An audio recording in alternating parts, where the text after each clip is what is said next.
All done. All silent. Going. Gone. So congratulations. Welcome to the Current Market Insights podcast, brought to you by Harris Partners Real Estate. Each episode, we chat with real estate author and industry leader Peter O'Malley to discuss the current property market conditions and provide insights to assist you on your property journey. Hello and welcome to another edition of Current Market Insights. I'm your host, and with me this week is my good friend and co-host, Mr. Peter O'Malley. Peter, hello. G'day, Kieran. Great to see you, and thanks for having us along. Look, always great to have you, Peter. It's been a couple of weeks since we spoke. We obviously had Anzac Day in the middle there, which is a important time in Australia. But now that we've come out the other side, it's all real estate again, and it's all guns blazing. So I was hoping we could talk today about another one of your articles, actually. You've written one about the non-binding offer, and I would love for you to explain to our listeners what a non-binding offer is, and then hopefully we can have a bit of a chat about what it actually means for a seller and a buyer through a sales campaign. Well, in simple terms, Kieran, a non-binding offer is an offer that you can't take to the bank because it's not contractually secure. So whether that is a verbal offer, an email offer, a letter offer, a contract that can't be exchanged, or a contract with a cooling off period, although a contract with a cooling off period is a little bit more binding in the sense that the buyer has a financial incentive to complete the contract because they've put down a non-refundable deposit. But by and large, all of those verbals, emails, letters, contracts that can't be exchanged, and contracts with a cooling off period are all essentially non-binding, whereas the vendor has what you might call an expression of interest, a gesture of interest from a prospective purchaser, but they can't go down to the bank and say, I've got a secure contract on my property now and I'd like to borrow against it in between now and the settlement period, because the bank will just laugh at them. You can't produce a gesture or a letter from a prospective purchaser and say, I've sold my house or my apartment, because you simply haven't. Okay, so if we could clear up some terminology just to make sure that we're all 100% certain. Non-binding is, as you say, you can't take it to a bank and show it and say, I've sold my house, can you please secure against this offer? Does that mean that non-binding offers are invalid or, maybe not as important or not as valuable to an owner? It's up to the vendor and the vendor's agent how they treat a non-binding offer. Kieran, I'm shocked at how many agents will take an email offer, for example, subject to a range of terms sometimes, and wave it around in front of their clients and say, I've got you an offer. What's more painful about the non-binding offer is that usually the buyer who's talking the biggest game may put the highest price down on an email saying, tell the owners I'll pay $2 million for this $1.8 million home. But if that $2 million offer doesn't materialise in the form of a contract, it was never an offer. So it's up to every individual to decide what they define as an offer. As a real estate agent, I only consider an unconditional signed contract an offer for the vendor's consideration. I do, in fairness, accept offers from time to time with cooling off periods, because the buyers in New South Wales have to put down a non-refundable 0.25% to enable them to enter into a cooling off period. So on $2 million, the buyer would put down a non-refundable $5,000, and if they did pull out of the contract, that $5,000 goes to the vendor as compensation for the contract falling apart. So I think it's fair to say that an offer with a cooling off period is somewhat legitimate, but everything else outside of that is really just a gesture or an expression of interest, and certainly cannot be considered an offer. Okay, so does that mean if I'm a buyer and I send through an email offer, or I fill out a form on an agency website making an offer, and I get a response from the agent that the vendor has accepted, and they do so via email, so I've got a paper trail, does that not count in my eyes as a buyer? Would that not be a binding offer for me? Or would that not be then some kind of contractual agreement that we can proceed to sale? Absolutely not. Great question, Kieran. As a purchaser, another buyer can still come along and exchange contracts with the vendor at or above the price that you've offered, even below the price you've offered on more favourable terms. It's up to the vendor to decide who they sign a contract with, even if they've accepted a non-binding offer.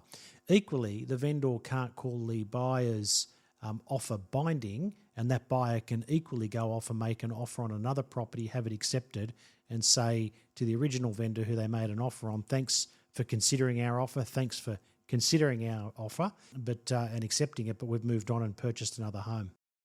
Okay, so throughout a campaign, what are the things that typically might cause a buyer to not make a binding offer in the first place? They're making offers subject to a range of conditions, Kieran. What we're seeing a lot of in the market at the moment, particularly now that the interest rate story is back on the boil, they're making offers subject to finance, subject to valuation. Sometimes it might be subject to strata report, subject to pest and building inspection, subject to their mother, father, builder, architect having a look, whoever it might be, a person of support to the purchaser.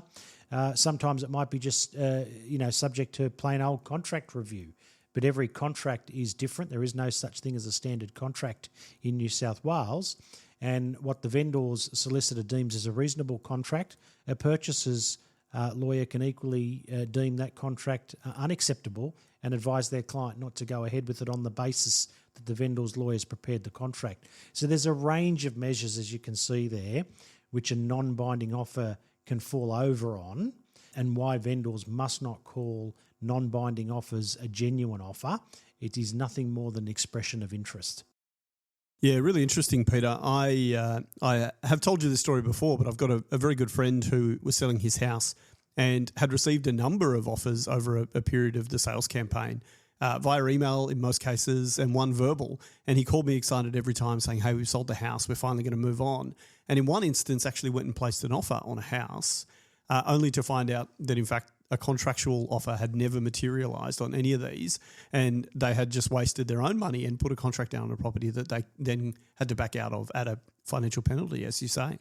Yeah, look, it's a really unfortunate situation when that happens, and the way that the agent should be dealing with non-binding offers is saying to the prospective purchaser, my vendor is happy at the price that you've offered, but it is incumbent on you to produce an unconditional contract for the vendor to sign. And until that happens, the vendor will continue to show other prospective parties through the property, and you must consider the property as still being on the market. In order to shorten the time frame between making a non-binding offer and producing an unconditional contract, the vendor has provided a strata report, the vendor has provided a pest and building inspection, the vendor has provided an occupation certificate in the contract so that there's less due diligence required on behalf of the buyer, meaning that things can turn around fairly quickly.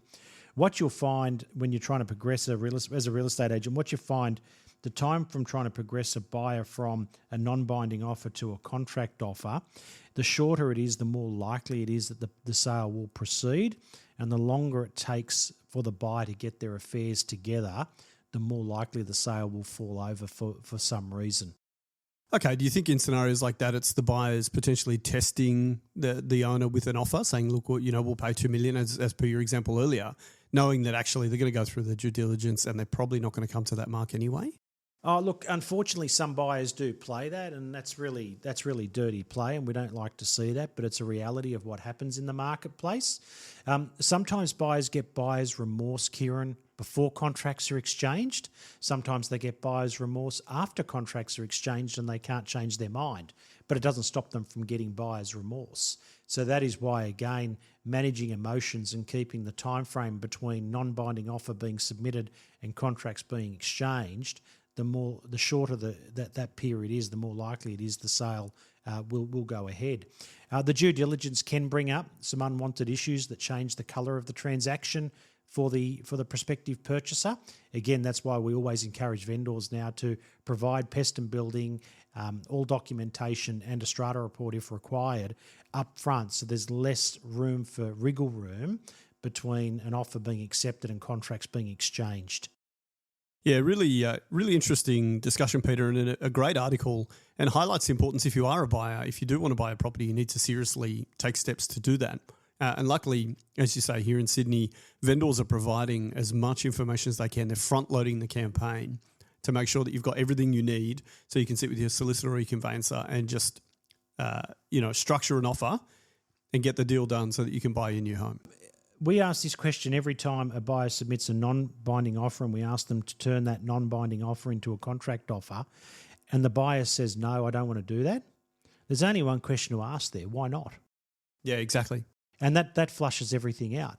If you genuinely want to buy the property, and the agent asks you to submit your offer on a signed contract, and you say no, well, there's only one question: why not? What's wrong with doing that? It's a fair and reasonable expectation, particularly if the vendor has gone to the effort and the goodwill of providing all the due diligence up front. Yeah, absolutely. And as you say, with cooling off periods, there's really no inherent risk for the buyers if they're serious and they've done their research about the property. Look, they do have the 0.25% deposit at risk. That's non-refundable if they pull out after contracts are exchanged with a cooling off period.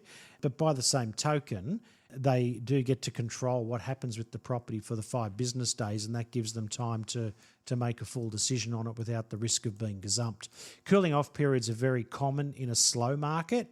In the market that we've experienced since COVID, where stock on market's been really low and competition's been largely high, I'd say over 80% of all transactions have been happening on 66W certificates, which 66W certificate in New South Wales waives the purchaser's cooling off rights. If the market were to slow over the winter, you might see the return of the cooling off period, particularly if interest rates do go up and finance becomes a lot more challenging. We may see purchasers asking for a cooling off period so they can get their finances in order. And if they're the best buyer, it may be prudent for the vendor to grant that cooling off period.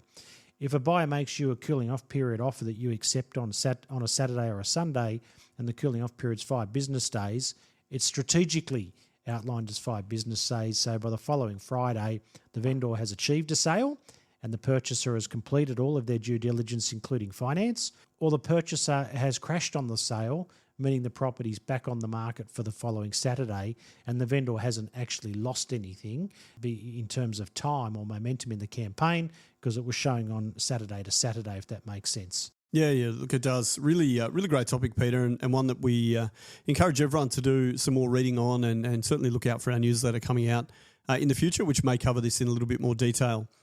Switching then, talking about getting your due diligence together and organising yourself to purchase a property, I read some commentary this week from Domain regarding the median house price in Sydney having eclipsed 1.6 million. Now, I assume this figure is for standalone houses and not the average for all dwellings. But given that we apparently have crossed the $1.6 million mark in Sydney, what does that mean for the average person who really needs to live and work in Sydney as a city? Well, look, the first point I'd make there is that CoreLogic, who are a competitor to Domain on the data front, have the average house price in Sydney at 1.414. So there's a really big discrepancy there. That's, 200,000? Yeah, that's there's huge. a really big discrepancy between what Domain and CoreLogic are calling the median house price. In terms of which one is more accurate, I feel intuitively that 1.6 seems really high. Yeah, it certainly seems high to me.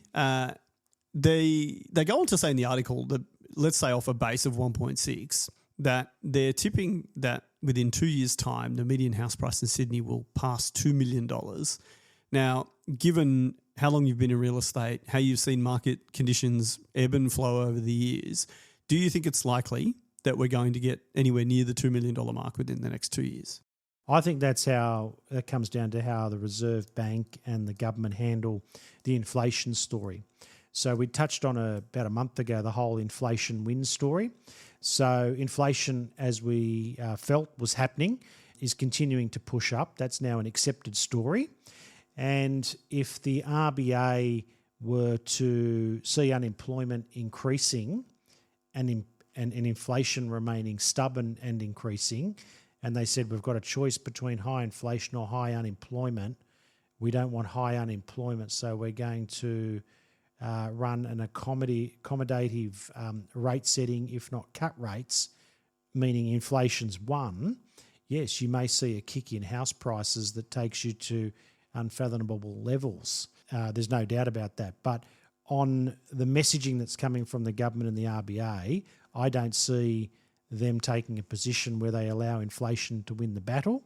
And its money markets have gone from pricing in a rate cut at the beginning of April to now pricing in a rate hike at the end of April. So that's pretty extraordinary.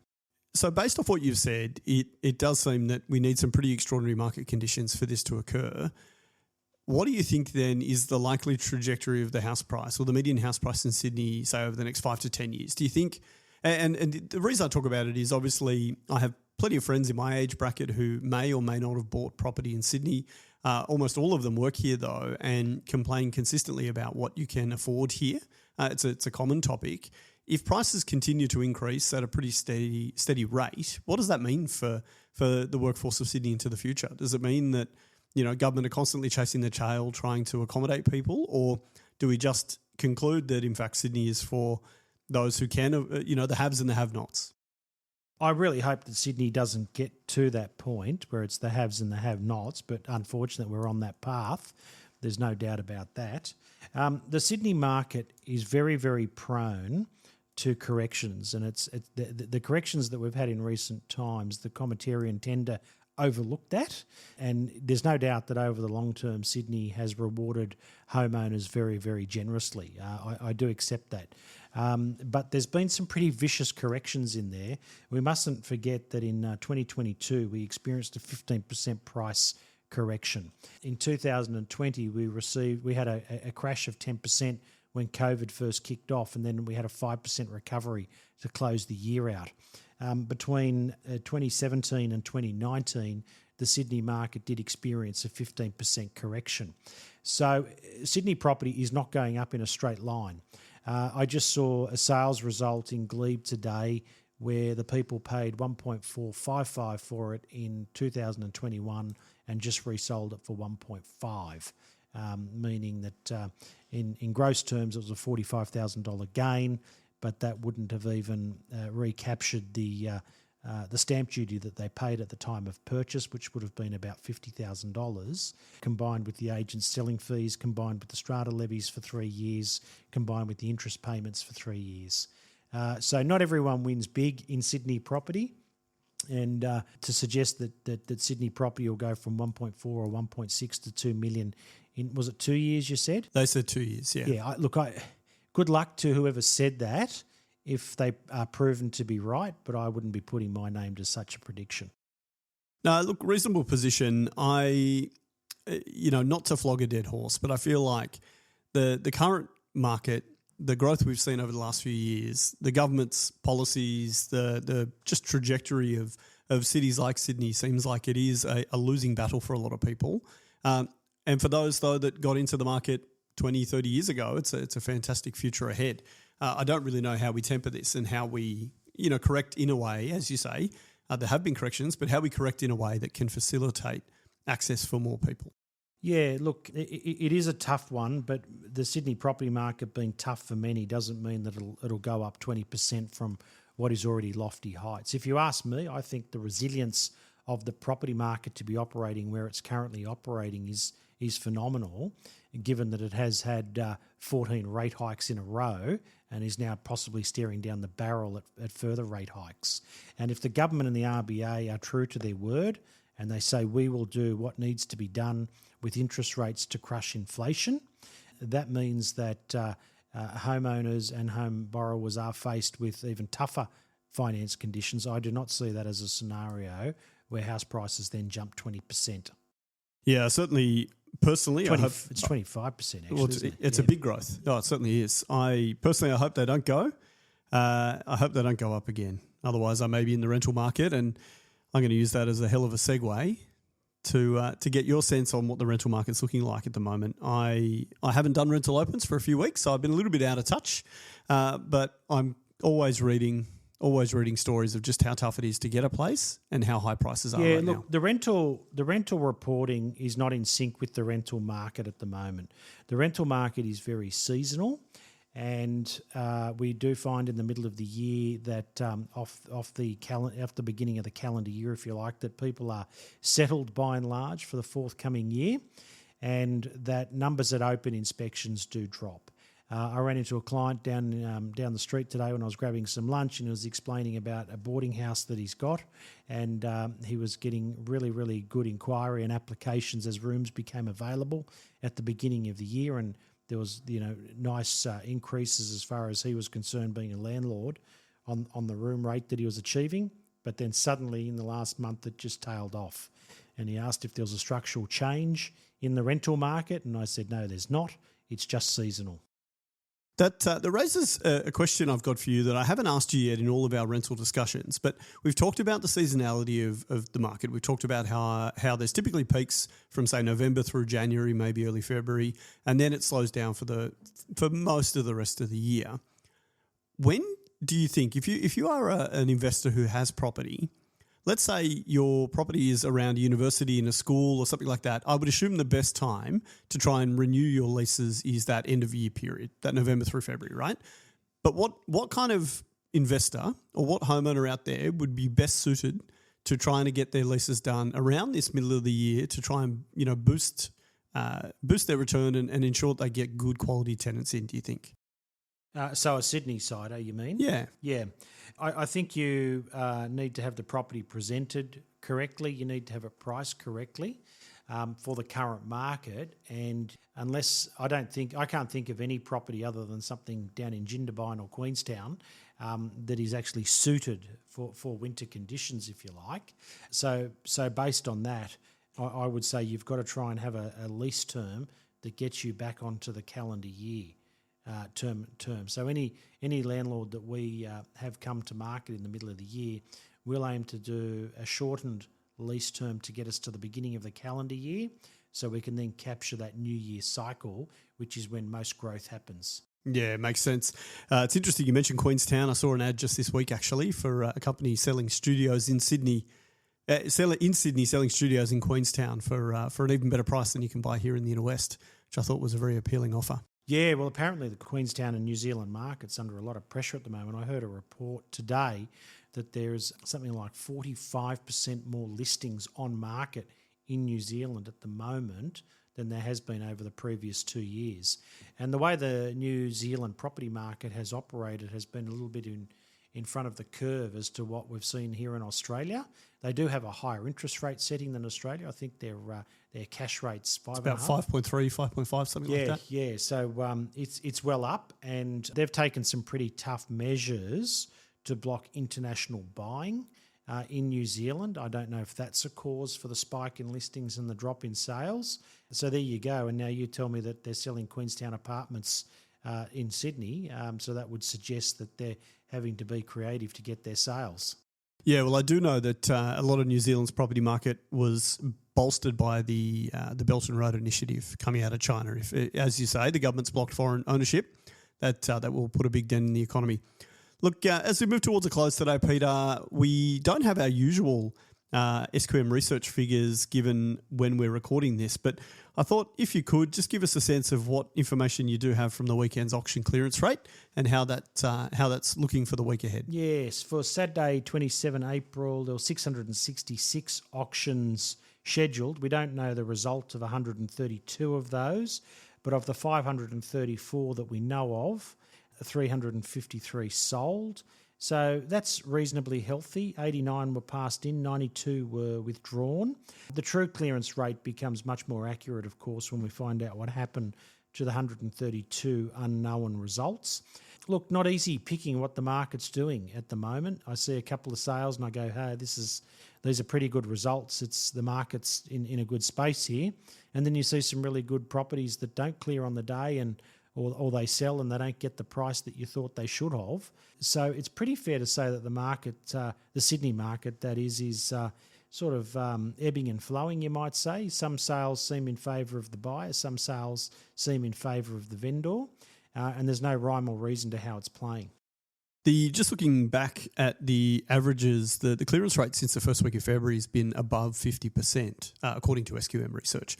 As a final question, do you think that we are likely to stay above that 50% mark for the moment, or are we looking at a bit of a correction in light of some of the recent commentary from the RBA around interest rates? I suspect when we get the SQM research numbers for this weekend that it'll be around 50%. So it'll be somewhere, I'll take a guess and say somewhere between 48 and 51%. That's what I'm thinking for the weekend just gone. But if the RBA do hike rates next week, or tell us that they're hiking rates next week, and you get a lot of commentary that follows that, you may see the auction clearance rate dip for a cycle below 50%, and below 50% suggests that there's more sellers coming into the market than sales being made, and that historically has suggested that then there is some price pressure on the vendors. Yeah, really great recap, Peter. I think very interesting week to come in real estate with, as you say, the RBA. Some discussions next week are going to be very important. I appreciate your time and thanks so much for joining us on the podcast. Great to be with you. Thanks, Kieran.